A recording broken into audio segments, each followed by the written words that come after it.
बिस्मिल्लाहिर्रहमानिर्रहीम। अस्सलामुअलैकुम। आज मैं आप लोगों को सुनाने लगी हूँ मैं हारिस सजन नावल की 5 नंबर। रिजा नूर के कमरे में दाखिल हुई तो इसकी नज़र मनाहल पर पड़ी, जो सोफ़े के साथ बैठी ज़ारो कुतार रोए जा रही थी। इस एक पल के लिए तो रिजा मनाहल को नूर के कमरे में ऐसे देखकर हैरान हुई थी, क्योंकि घर का भी मुलाज़म इस तरह किसी के कमरे में नहीं बैठता था। फिर इसके चेहरे पर खौफ देखकर वो समझ गई थी कि वो बेदहानी में आई होगी। रिजा सर झटकर इसकी तरफ बढ़ी। प्लीज़ ऐसा मत रो, मुझे तुम्हारे लिए बुरा लग रहा है। अरहम को तुम्हें ऐसे थप्पड़ नहीं मारना चाहिए था, रिजा इसके करीब बैठते हुए बोली।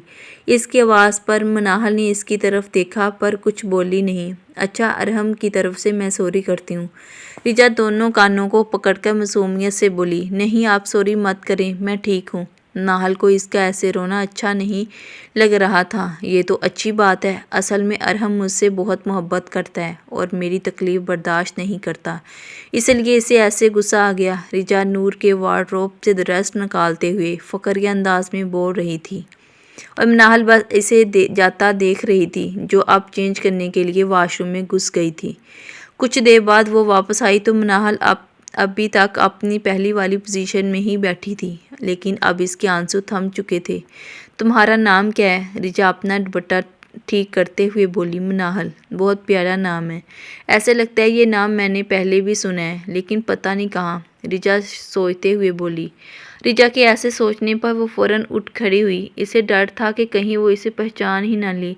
मैं आपके लिए दोबारा चाय बनाकर लाती हूँ, कहते हुए जाने लगी जब रिजा ने इसे रोकने का कहा।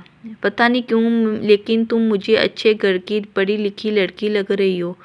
मुझे तो लग ही नहीं रहा कि तुम कोई मुलाजमा हो, रिजा इसका ऊपर से नीचे तक का जायज़ा लेते हुए बोली, जिस पर मनाहल नज़रें चुरा गई।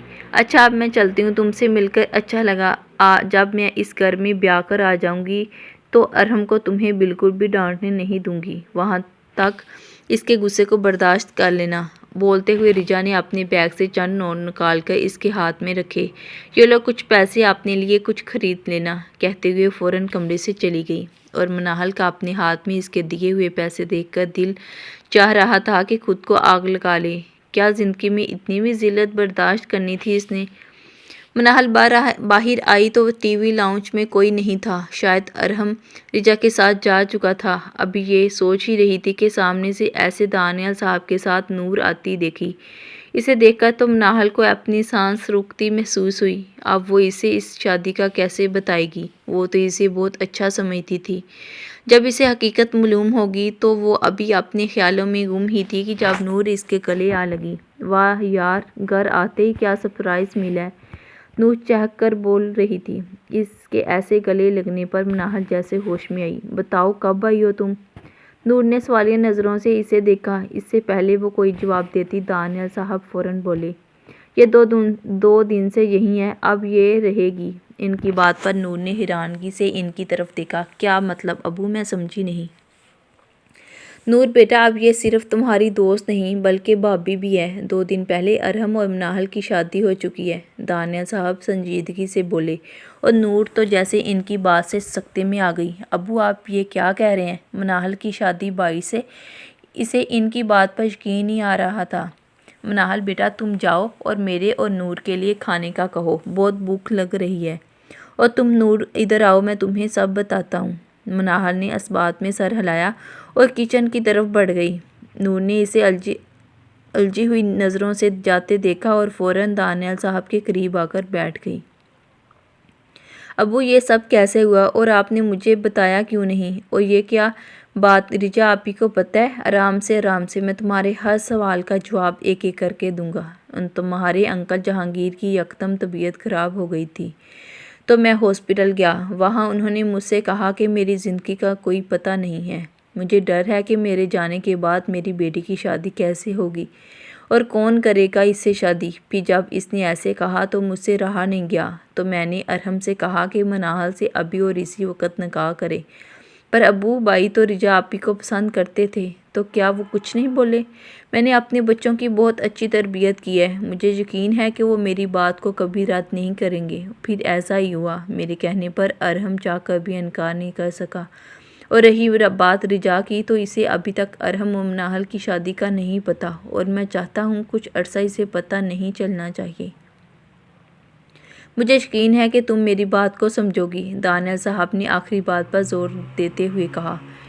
पर अब्बू बाई और मनाहल की उम्र में तो काफ़ी फ़र्क है। वो तो कितनी छोटी है बाई से। बेटा, उम्र से कुछ नहीं होता। तुम जानती हो तुम्हारी माँ मुझसे 15 साल छोटी थी, लेकिन माशाल्लाह हमारी ज़िंदगी बहुत अच्छी गुजरी थी। अब्बू, मुझे तो ये सोचकर डर लग रहा है कि रिजा आपी को जब ये हकीकत पता चलेगी तो इनकार क्या होगा। तो नूर, इनका क्या होगा? नूर सोचते हुए बोली, वक़्त आने पर देखा जाएगा। तुम टेंशन मत लो। दानियल साहब ने इसकी पेशानी चूमकर कहा। वैसे मुझे तो खुशी भी बहुत हो रही है, मेरी दोस्त मेरी भाभी बन गई। नूर चहक कर बोली, जिस पर दानियल साहब मुस्कुरा दिए। इधर आओ, तुम मेरे पास बैठो। नूर इसके हाथ से चाय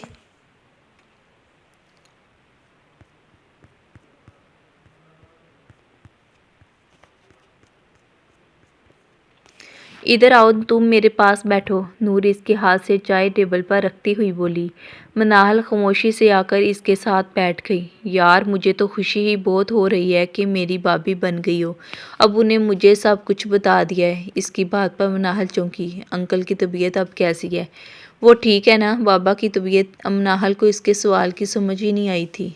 हाँ, अंकल की, इन्हीं की तबीयत की वजह से ही तुम बाई की किस्मत में लिखी गई हो। मनाहल को अब समझ आई थी कि दानियल साहब ने नूर को सच नहीं बताया, बल्कि जहांगीर साहब की तबीयत खराब होने का बताया। अब वो ठीक है, मनाहल ने बज़ाहिर मुस्कुराते हुए कहा। ये तो अल्लाह का शुक्र है। वैसे मैंने बाई की शादी की इतनी प्लान्स बनाए थे, और देखो मैं तो इनके निकाह में भी नहीं शरीक हुई। नूर मुंह बनाकर बोली, जिस पर मनाहल ने सर झुका लिया। ओहो, तुम्हें शर्मिंदा होने की ज़रूरत नहीं है, इसमें तुम्हारी क्या गलती? अच्छा ये बताओ, बाई ने मुंह दिखाई में क्या दिया? नूर इसका मूड ठीक करते हुए बोली। मनाहल के सामने आज दोपहर में होने वाला मंजर याद आ गया, जब रिजा के सामने अरहम ने इसके मुंह पर थप्पड़ मारा था। कहाँ खो गई? कोई ऐसा गिफ्ट तो नहीं दे दिया जो बताने या दिखाने वाला ना हो? नूर शरारत से बोली, जिस पर न चाहते हुए भी मनाहल हल्का सा मुस्कुरा दी। शुक्र है तुम मुस्कुराई तो सही। अभी तो तुम 2 दिन ही भाई के साथ रही हो तो मुस्कुराना ही भूल गई। नहीं, ऐसी बात नहीं। अच्छा जी, तो फिर कैसी बात है? अब मैं आ गई हूँ ना कि अब हम मिलकर बाई को ठीक करेंगे। बस मुझे बार बार रिजा आपी का ख्याल आ जाता है। रिजा का याद आने पर नूर फिर से उदास हो गई। तुम्हारी खाला कैसी थी? मनाहल ने बात बदली। वो तो बिल्कुल ठीक है। पता है, इतना कुछ सिखा कर भेजा है उन्होंने कि कैसे मियाँ की खिदमत करनी है और ससुराल में कैसे रहना है। ये तो अच्छी बात है। कब है तुम्हारी शादी? तुम्हें पता तो है अब्बू ने रिश्ता कब से किया हुआ है। मेरे ससुराल वाले तो चाह रहे हैं कि शादी कुछ माह में ही हो जाए। ये तो बस रिजा आपी की वजह से ही लेट था। वो अभी शादी नहीं करवाना चाह रही थी। अब देखो क्या बनता है। सही, मनाहल बस यही कह सकी। अच्छा, ये तुम्हारे चेहरा इतना सुर्ख क्यों हुआ है, और लेफ्ट साइड तो कुछ सूजी हुई लग रही है? नूर इसके चेहरे का बगूर जायज़ा लेते हुए बोली। इसके सवाल पर मनाहल ने फ़ौरन दुपट्टा ठीक किया। पता नहीं क्या हुआ है, शायद कोई एलर्जी हो गई हो। मनाहल ने सफाई से झूठ बोला। अच्छा चलो तुम बैठो, मैं ज़रा आराम कर लूँ, थक गई हूँ, शाम को मुलाकात होती है, कहते हुए अपने कमरे की तरफ बढ़ गई। मेरी वीडियो पसंद आती है तो लाइक करें, चैनल को सब्सक्राइब करें, बेल आइकन को प्रेस करें ताकि मेरे आने वाली वीडियो का नोटिफिकेशन आपको जल्दी से मिल सके। ओके, अल्लाह हाफिज़।